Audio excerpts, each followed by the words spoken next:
രവി തേലത്ത്, ഇപ്പോൾ Aravind Kejriwal P K Nawaz കൂടി എത്തിയിട്ടുണ്ട്.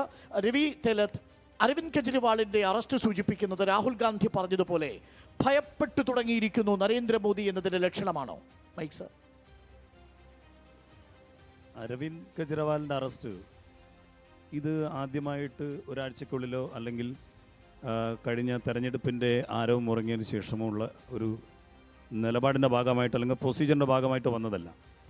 ദീർഘകാലമായി മദ്യ നയവുമായി ബന്ധപ്പെട്ടിട്ടുള്ള അഴിമതിയും അതിൽ അദ്ദേഹത്തിൻ്റെ ക്യാബിനറ്റിലുള്ള ഉപമുഖ്യമന്ത്രി തന്നെ ഇപ്പോഴും ജയിലിലാണ്. ഒരു വർഷമായി അദ്ദേഹത്തെ അത് തന്നെ ഈ മുഖ്യമന്ത്രിക്കെതിരെ ഒരു തെളിവും കണ്ടെത്താൻ കഴിയാതെയാണ് ഇ.ഡി. അറസ്റ്റ് രേഖപ്പെടുത്തിയിരിക്കുന്നതാണ് പ്രതിപക്ഷത്തിന്റെ ആരോപണം. അങ്ങനെയല്ല, ഉപമുഖ്യമന്ത്രി ജയിലിൽ കിടക്കുമ്പോൾ ഈ നാട്ടിലെ നിയമം അനുസരിച്ച് കൊലക്കേസിലെ പ്രതികൾ വരെ ഉള്ള ആളുകൾക്ക് കോടതിയിൽ ഹാജരാകാനും അതും കോൺഗ്രസ്സുകാരനായ മനു അഭിഷേക് സിംഗിയെ പോലുള്ള വളരെ പ്രമുഖരായ, അത് ഈ CPM-ന്റെ പഴയ ലോട്ടറി മാഫിയ വിഷയത്തിലും അദ്ദേഹം തന്നെയാണ് അന്ന് ഇടപെട്ടത്, കോൺഗ്രസ്സുകാരനാണെങ്കിലും.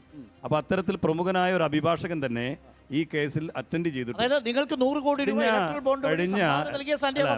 അരുൺ, ദയവായി വിഷയം മാറ്റരുത്. അത് നിങ്ങൾ അടുത്ത ചോദ്യം ചോദിച്ചോളൂ, ഞാൻ പറഞ്ഞോളാം. ഈ വിഷയത്തിന് ഉത്തരം പറയാൻ നിങ്ങൾ സമ്മതിക്കണം.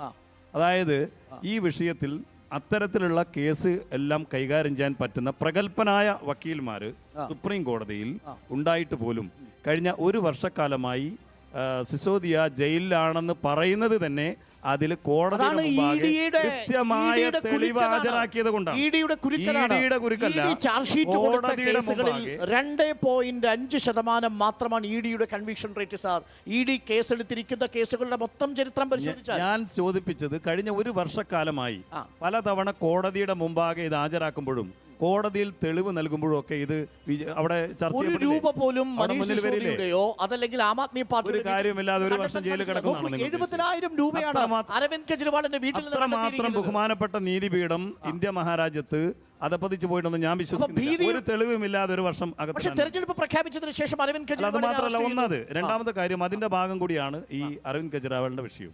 അരവിന്ദ് കെജ്രിവാൾ ജാമ്യത്തിന് വേണ്ടിയിട്ടുള്ള മൂവ്മെന്റ് എന്തുകൊണ്ടാണ് പെറ്റീഷൻ പിൻവലിച്ചത്? ഇപ്പം ആ ജാമ്യത്തിന് വേണ്ടിയുള്ളതല്ല, അത് ക്വാഷിന് വേണ്ടി സുപ്രീം കോടതി കൊടുത്തതാണ്. റിമാൻഡ് റിപ്പോർട്ട് വേണ്ടി ക്വാഷി എന്നുള്ളത് കൊണ്ടാണ് പിൻവലിച്ചത്. സാങ്കേതികമായി അത് തന്നെ സാങ്കേതിക പ്രശ്നം. സാങ്കേതികമായി ഈ വിഷയം വരുന്നത് തന്നെ ഇവർക്ക് ഇവരുടെ ഭാഗത്തു നിന്ന് തെറ്റ് ചെയ്തിട്ടില്ല എന്ന് ബോധ്യപ്പെടുത്തേണ്ട സ്ഥലത്ത് ബോധ്യപ്പെടുത്തേണ്ട സമയത്ത് ബോധ്യപ്പെടുത്താൻ സാധിക്കാത്തതുകൊണ്ടാണല്ലോ. തെരഞ്ഞെടുപ്പ് പ്രഖ്യാപിച്ചതിന് ശേഷമാണോ? ഇതാണ് അതിന്റെ കാര്യം. രണ്ടാം അറസ്റ്റിന്റെ പ്രൊസീജിയറിന് തെരഞ്ഞെടുപ്പുമായിട്ട് ബന്ധമൊന്നുമില്ല. എന്തുകൊണ്ട് ഇല്ല? ആം ആദ്മി പാർട്ടിയുടെ 4 നേതാക്കളെ ഒന്നും തെളിയിച്ചിട്ടില്ല. അതൊന്നുമല്ല. അത് തീർന്നില്ല. ഞാൻ രാഹുൽ ഗാന്ധി പറഞ്ഞുകൂടി പറഞ്ഞിട്ട് അവസാനിപ്പിക്കും. രാഹുൽ ഗാന്ധി പറഞ്ഞ ഏകാധിപതിയുടെ കാര്യം വെച്ചാൽ പണ്ട് ഇന്ദിരാഗാന്ധിയെ കുറിച്ച് പറഞ്ഞായിരിക്കും. രാഹുൽ ഗാന്ധിക്ക് പരിചയമുണ്ടല്ലോ, അച്ഛന്റെ അമ്മ മുത്തശ്ശി പണ്ട് ഏകാധിപതിയായിരുന്നു. ഈ ആളുകളെ മുഴുവൻ സ്വാതന്ത്ര്യം കൊടുക്കാതെ എല്ലാവരും ഇരുട്ടറയിൽ അടിച്ച് പത്രക്കാരും പ്രവർത്തിക്കാതെ കമ്മ്യൂണിസ്റ്റുകാരെയും ജനസംഘക്കാരെയും RSSകാരെയും ഒക്കെ ജയിലിലിട്ട പഴയ ഇന്ദിരാഗാന്ധി ആ സ്വഭാവമാണ് എന്ന് അദ്ദേഹം തെറ്റിദ്ധരിച്ചു പോകുന്നതാണ്. അതുമായിട്ട് ഒരു ബന്ധവുമില്ല. കോൺഗ്രസിന്റെ അതുമായിട്ട് ഒരു ബന്ധവുമില്ല. 7 വർഷത്തെ ആദായ നികുതിയുമായി ബന്ധപ്പെട്ട കേസുകൾ വരുന്നു. അവർക്ക് ഇതിനൊക്കെ നിയമപരമായി സർക്കാർ ചെയ്യുന്ന കാര്യങ്ങൾക്ക് എല്ലാം നടപടി സ്വീകരിക്കാൻ നിങ്ങൾക്ക് സാധിക്കും. കൗതുകകരമായ ഒരു കാര്യമുണ്ട്. ആ കണക്കൂടെ പറഞ്ഞിട്ട് ഈ ജയിലിലേക്ക് പോകാം. നോക്കൂ, ഇതിൽ ഏറ്റവും പ്രധാനപ്പെട്ട മദ്യനയ കേസിലെ ആരോപണം നേരിടുന്ന പ്രതിസ്ഥാനത്ത് നിൽക്കുന്ന ഒരാളുടെ കയ്യിൽ നിന്ന് നിങ്ങൾ വാങ്ങിയിട്ടുണ്ട് 50 കോടി. അതൊക്കെ നിങ്ങൾ ഞങ്ങളല്ല, ഇലക്ട്രൽ ബോണ്ട് സംഭാവനയുമായി ബന്ധപ്പെട്ട വിഷയം മറ്റൊരു വിഷയം.